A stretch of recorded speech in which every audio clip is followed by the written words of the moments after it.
भारतीय राज्य व्यवस्था में आइए शुरू करते हैं अध्याय संघीय कार्यपालिका का तीसरा और अंतिम भाग। और आइए अब समझते हैं संसद। संसद संघीय सरकार का विधायी अंग है। संसदीय शासन प्रणाली यानी वेस्टमिंस्टर मॉडल अपनाने के कारण भारतीय शासन व्यवस्था में संसद का विशेष महत्व है। संविधान के भाग 5 के अंतर्गत अनुच्छेद 79 से अनुच्छेद 122 तक संसद के गठन, संरचना, प्रक्रिया और शक्ति आदि का वर्णन किया गया है। अनुच्छेद 79 के अनुसार भारत की संसद राष्ट्रपति, राज्यसभा तथा लोकसभा से मिलकर बनती है। संसद में 2 सदन होते हैं। उच्च सदन को राज्यसभा तथा निम्न सदन को लोकसभा कहा जाता है। राष्ट्रपति संसद के किसी भी सदन का सदस्य नहीं होता है, लेकिन वह संसद का अभिन्न अंग होता है। संसद द्वारा पारित कोई विधेयक तब तक कानून नहीं बनता जब तक राष्ट्रपति उसे अपनी स्वीकृति नहीं दे देता। आइए अब समझते हैं राज्यसभा को। राज्यसभा की संरचना का उल्लेख अनुच्छेद 80 में किया गया है। राज्यसभा की अधिकतम सदस्य संख्या 250 निर्धारित है। इसमें से 238 सदस्य राज्यों एवं संघ शासित प्रदेशों में से अप्रत्यक्ष रूप से निर्वाचित होते हैं, जबकि 12 सदस्य राष्ट्रपति द्वारा मनोनीत किए जाते हैं। अनुच्छेद 80(1) के अनुसार राज्यसभा की सदस्यता के लिए न्यूनतम आयु सीमा 30 वर्ष है। राज्यसभा एक स्थायी सदन है जो कभी भंग नहीं होता। इसके सदस्यों का कार्यकाल 6 वर्षों का होता है। प्रत्येक 2 वर्ष पर इसके 1/3 सदस्य सेवानिवृत्त हो जाते हैं। अनुच्छेद 83(1) के अनुसार अनुच्छेद 89(1) के अनुसार भारत का उपराष्ट्रपति राज्यसभा का पदेन सभापति होता है।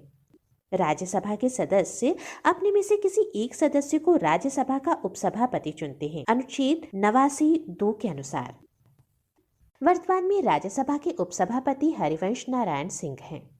अनुच्छेद 90 में उपसभापति के पद रिक्त होने, पद त्यागने और पद से हटाए जाने का उल्लेख है, जो इस प्रकार से है। क, यदि वह राज्यसभा सदस्य नहीं रहता तो पद रिक्त कर देगा। ख, उपसभापति सभापति को संबोधित अपने हस्ताक्षर सहित लेख द्वारा किसी भी समय पद त्याग सकता है। और ग, राज्यसभा द्वारा उपसभापति को पद से हटाए जाने की सूचना 14 दिन पूर्व देते हुए तत्कालीन समस्त सदस्यों की बहुमत द्वारा इस आशय का प्रस्ताव पारित करके हटाया जा सकता है। अनुच्छेद 92 के अनुसार जब सभापति या उपसभापति को पद से हटाए जाने का कोई संकल्प विचाराधीन हो तो वह पीठासीन नहीं होगा। राज्यसभा की विशेष शक्तियां। राज्यसभा उपस्थित तथा मत देने वाले सदस्यों की कम से कम 2/3 बहुमत द्वारा राज्य सूची के किसी भी विषय को राष्ट्रीय महत्व का घोषित कर उस पर संसद द्वारा कानून बनवा सकती है। अनुच्छेद 249 के अनुसार इस प्रकार का कानून मात्र 1 वर्ष तक प्रभावी रहेगा, परंतु राज्यसभा चाहे तो प्रत्येक बार इसे 1 वर्ष के लिए बढ़ाया जा सकता है। अखिल भारतीय सेवा के सृजन का अधिकार मात्र राज्यसभा को प्राप्त होता है। राज्यसभा अनुच्छेद 312 के अंतर्गत 2/3 बहुमत द्वारा अखिल भारतीय सेवा का सृजन कर सकती है। लोकसभा द्वारा पारित धन विधेयक राज्यसभा में 14 दिनों के लिए आता है। यदि 14 दिन के भीतर विधेयक वापस नहीं किया जाता तो उसे पारित समझा जाता है। राज्यसभा उसमें किसी भी प्रकार का संशोधन नहीं कर सकती। राज्यसभा का गठन 3 अप्रैल 1952 को किया गया था तथा इसकी पहली बैठक 13 मई 1952 को हुई थी। राष्ट्रपति वर्ष में कम से कम 2 बार राज्यसभा का अधिवेशन बुलाता है। इन अधिवेशनों में 6 माह से अधिक का अंतर नहीं होना चाहिए। और अब एक नजर राज्यसभा में राज्यों को प्राप्त सीटों की संख्या पर।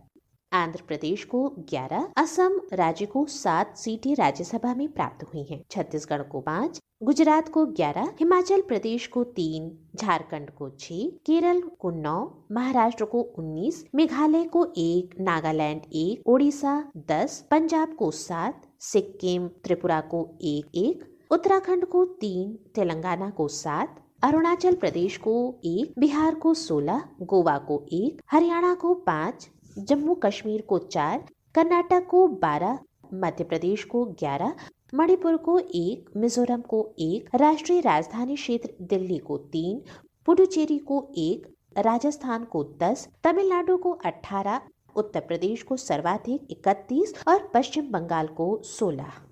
और आइए अब समझते हैं लोकसभा को। लोकसभा की संरचना का उल्लेख अनुच्छेद 81 में किया गया है। लोकसभा संसद का निम्न सदन होता है। इसकी अधिकतम सदस्य संख्या 530 + 20 + 2 यानी 552 है। अनुच्छेद 81(1) के अनुसार अनुच्छेद 331 के उपबंधों के अधीन रहते हुए लोकसभा राज्यों में प्रादेशिक निर्वाचन क्षेत्रों से प्रत्यक्ष निर्वाचन द्वारा चुने गए 530 से अनधिक सदस्यों और संघ राज्य क्षेत्रों का प्रतिनिधित्व करने के लिए ऐसी रीति से जो संसद विधि द्वारा उपबंधित करे चुने हुए 20 से अनधिक सदस्यों से मिलकर बनेगी। लोकसभा में एंग्लो इंडियन समुदाय का प्रतिनिधित्व न होने पर राष्ट्रपति एंग्लो इंडियन समुदाय के 2 सदस्यों को नामित कर सकता है। ध्यान देने वाली बात यह है कि 84वें संविधान संशोधन 2001 के प्रावधान के अनुसार वर्ष 2026 तक लोकसभा तथा विधानसभाओं की सीटों में कोई परिवर्तन नहीं किया जाएगा। वर्तमान में लोकसभा सदस्यों की संख्या 545 है। इसमें से 524 राज्यों से तथा 19 केंद्र शासित प्रदेशों से तथा 2 आंग्ल भारतीय सदस्य राष्ट्रपति द्वारा मनोनीत किए जाते हैं। ध्यान देने वाली बात यह है कि 126वें संविधान संशोधन विधेयक के प्रावधानों के अधीन आंग्ल भारतीय सदस्यों के नामांकन का प्रावधान निरस्त करना प्रस्तावित है। लोकसभा में अनुसूचित जातियों के लिए 84 सीटें और अनुसूचित जनजातियों के लिए 47 सीटें आरक्षित हैं और यह प्रावधान अनुच्छेद 330 के द्वारा किया गया है। लोकसभा के सदस्यों का चुनाव प्रत्यक्ष रूप से वयस्क मताधिकार यानी जिसकी आयु 18 वर्ष पूर्ण हो चुकी हो के आधार पर गुप्त मतदान द्वारा होता है। लोकसभा सदस्य के लिए आवश्यक है कि वह 25 वर्ष की आयु का हो, भारत का नागरिक हो, पागल या दिवालिया ना हो तथा किसी लाभ के पद पर ना हो। लोकसभा एक अस्थायी सदन है जिसे कभी भी प्रधानमंत्री की सलाह पर राष्ट्रपति द्वारा भंग किया जा सकता है। लोकसभा का कार्यकाल सामान्यतः 5 वर्ष होता है। आपातकाल के समय संसद विधि द्वारा लोकसभा के कार्यकाल में वृद्धि कर सकती है जो 1 वर्ष से अधिक नहीं हो सकती। मंत्रिपरिषद लोकसभा के प्रति सामूहिक रूप से उत्तरदायी होती है। लोकसभा में कोरम या गणपूर्ति कुल सदस्य संख्या का 1/10वां हिस्सा यानी 55 सदस्य होता है। और अब एक नजर लोकसभा में विभिन्न राज्यों या संघ शासित प्रदेशों को आवंटित स्थानों पर। आंध्र प्रदेश से लोकसभा में 25 सदस्य आते हैं, वहीं असम से 14, छत्तीसगढ़ से 11, गोवा से 2, हरियाणा से 10, जम्मू एवं कश्मीर से 5, कर्नाटक से 28, महाराष्ट्र से 48, मध्य प्रदेश से 29, पंजाब से 13, तमिलनाडु से 39, उत्तर प्रदेश से सर्वाधिक 80, पश्चिम बंगाल से 42, राष्ट्रीय राजधानी क्षेत्र दिल्ली से 7, अरुणाचल प्रदेश से 2, बिहार से 40, गुजरात से 26, हिमाचल प्रदेश से 4, झारखंड से 14, केरल से 20, मेघालय से 2, मणिपुर से 2, ओडिशा से 21, राजस्थान से 25, तेलंगाना से 17, त्रिपुरा से 2, उत्तराखंड से 5, दादरा और नागर हवेली तथा दमन और दीव से 2, इसके अलावा नागालैंड, सिक्किम, चंडीगढ़, लक्षद्वीप, लद्दाख, मिजोरम, अंडमान एवं निकोबार द्वीप समूह और पुडुचेरी से एक सदस्य लोकसभा के लिए चुने जाते हैं। और अब एक नजर संसद के कामकाज के लिए आवंटित समयावधि पर। दोनों सदनों की बैठक सुबह 11 बजे से प्रारंभ होती है और संसद के कामकाज का पहला घंटा अर्थात सुबह 11 बजे से दिन के 12 बजे तक का समय प्रश्नकाल कहलाता है। दोपहर 12 बजे से दिन के 1 बजे तक की समयावधि शून्यकाल और दिन के 1 बजे से 2 बजे का समय लंच के लिए दोनों सदनों के लिए आवंटित होता है। लंच के बाद यानी 2 बजे से दोनों सदनों में कामकाज की प्रक्रिया फिर से आरंभ होती है, जहां लोकसभा में सरकारी कार्य या विधायी कार्य दिन के 2 बजे से लेकर के शाम 6 बजे तक संपादित किए जाते हैं। वहीं राज्यसभा में विधि निर्माण या विधेयक पारित करने की समयावधि दिन के 2 बजे से आरंभ होकर शाम 5 बजे तक होती है। और अब अति संक्षेप में भारतीय संसदीय शासन प्रणाली में संसद में प्रस्तुत किए जाने वाले 4 प्रकार के विधेयकों पर। भारतीय संसद में 4 प्रकार के विधेयक प्रस्तुत किए जाते हैं: साधारण विधेयक, धन विधेयक, वित्त विधेयक और विशेष विधेयक। जहां वित्त विधेयक को पुनः 2 भागों में विभक्त किया गया है: वित्तीय विधेयक प्रथम और वित्तीय विधेयक द्वितीय। विशेष विधेयक में संविधान संशोधन विधेयक आते हैं, जो 2 प्रकार के होते हैं। एक गैर संघीय अर्थात जिसमें संसद के दोनों सदनों की भूमिका होती है, और दूसरा संघीय विधेयक जिसमें भारतीय संसद के दोनों सदनों के साथ साथ भारतीय संघ की राज्यों की सहमति भी आवश्यक होती है। लोकसभा अध्यक्ष और उपाध्यक्ष। अनुच्छेद 93 के अनुसार लोकसभा अपने सदस्यों में से एक सदस्य और एक उपाध्यक्ष का चुनाव करती है। लोकसभा के अध्यक्ष और उपाध्यक्ष लोकसभा सदस्यों के रूप में शपथ लेते हैं, न कि अध्यक्ष और उपाध्यक्ष के रूप में। अध्यक्ष उपाध्यक्ष को तथा उपाध्यक्ष अध्यक्ष को अपना त्यागपत्र दे सकता है। लोकसभा के तत्कालीन समस्त सदस्यों के बहुमत से पारित संकल्प द्वारा इन्हें इनके पद से हटाया जा सकता है। हालांकि 14 दिन पूर्व इस आशय की सूचना उन्हें देना आवश्यक है। और अब एक नजर कुछ अन्य महत्वपूर्ण तथ्यों पर। अनुच्छेद 108 के तहत दोनों सदनों के संयुक्त अधिवेशन का प्रावधान किया गया है। लोकसभा अध्यक्ष दोनों सदनों की संयुक्त अधिवेशन की अध्यक्षता करता है और यह बात संविधान के अनुच्छेद 118(4) में कही गई है। कोई विधेयक धन विधेयक है या नहीं, इसका निर्णय लोकसभा अध्यक्ष करता है। प्रथम लोकसभा का कार्यकाल 17 अप्रैल 1952 से 4 अप्रैल 1957 तक रहा, जबकि लोकसभा का प्रथम अधिवेशन 13 मई 1952 को शुरू हुआ था। प्रथम लोकसभा अध्यक्ष थे GV मावलंकर तथा उपाध्यक्ष M अनंत शयनम आयंकर थे। पहली महिला लोकसभा अध्यक्ष मीरा कुमार थीं। ध्यान देने वाली बात यह है कि सबसे अधिक मतदाताओं वाला लोकसभा क्षेत्र मल्काजगिरी आंध्र प्रदेश में अवस्थित है तथा सबसे कम मतदाताओं वाला लोकसभा क्षेत्र लक्षद्वीप है। क्षेत्रफल की दृष्टि से सबसे बड़ा लोकसभा क्षेत्र लद्दाख है तथा सबसे छोटा चांदनी चौक दिल्ली। और अब एक नजर लोकसभा के अध्यक्ष और उनके कार्यकालों पर।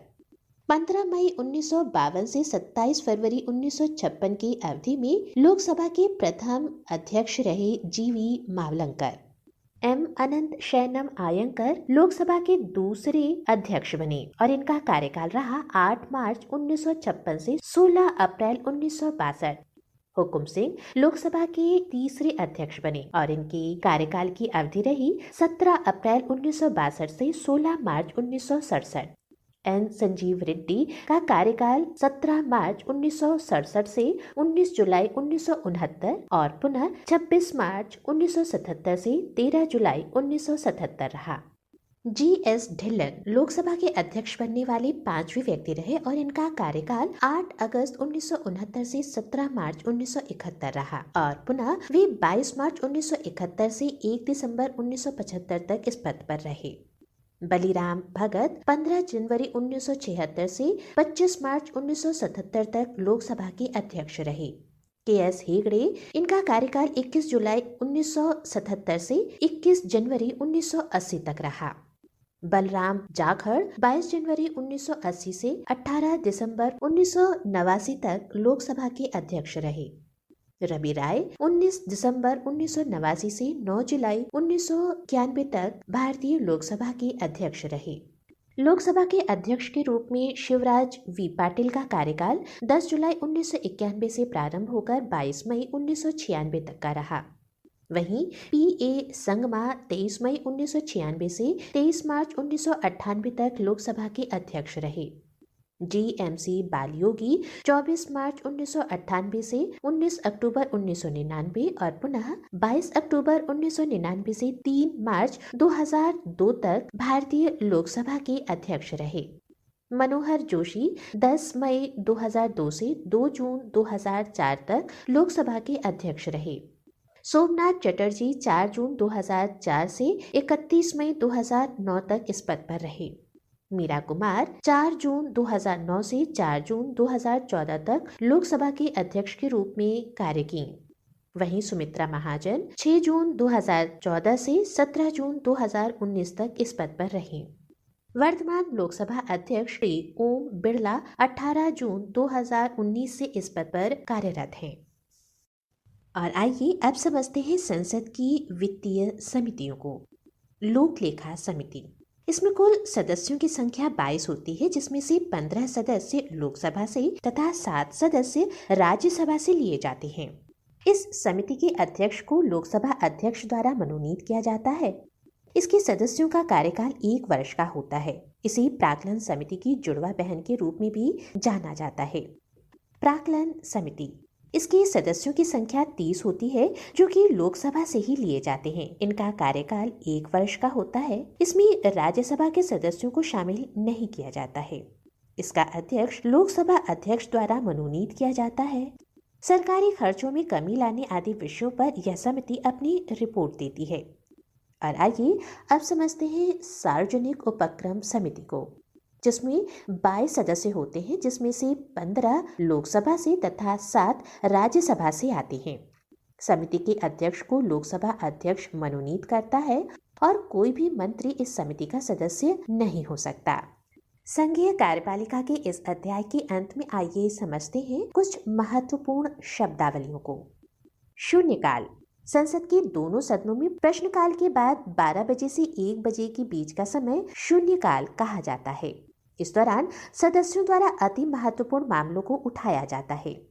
तारांकित प्रश्न एवं अतारांकित प्रश्न, ऐसे प्रश्न जिनका उत्तर सदस्य को तुरंत अपेक्षित होता है, तारांकित प्रश्न कहलाते हैं। इनका उत्तर मौखिक रूप से दिया जाता है। एवं ऐसे प्रश्न जिनका उत्तर सदस्य लिखित रूप से चाहता है, अतारांकित प्रश्न कहलाते हैं। विनियोग विधेयक, इसके द्वारा ही भारत की संचित निधि से धन निकाला जा सकता है। इसमें संचित निधि पर भारित व्यय हेतु अनुदान की मांग शामिल होती है। वित्त विधेयक, अनुच्छेद 117 में वित्त विधेयकों के बारे में उल्लेख है। ऐसे विधेयक जो राजस्व तथा व्यय से संबंधित होते हैं वित्त विधेयक कहलाते हैं। धन विधेयक, संविधान के अनुच्छेद 110(1) के उपखंड क से उपखंड 6 तक उल्लिखित विषयों से संबंधित विधेयक धन विधेयक कहलाते हैं। इसे केवल लोकसभा में पेश किया जाता है। लेखानुदान, संविधान के अनुच्छेद 116 क के तहत लेखानुदान पारित कर सरकार के लिए अग्रिम राशि मंजूर की जाती है। नियम 193 लोकसभा के सदस्यों द्वारा इस नियम के तहत अविलंबनीय एवं अति महत्व वाले विषय पर अल्पकालिक चर्चा की मांग की जा सकती है। गणपूर्ति, सदन की बैठकों में गणपूर्ति अर्थात कोरम आवश्यक होती है। यह कुल सदस्य संख्या का 10वां भाग होता है। इसके अभाव में बैठक स्थगित कर दी जाती है।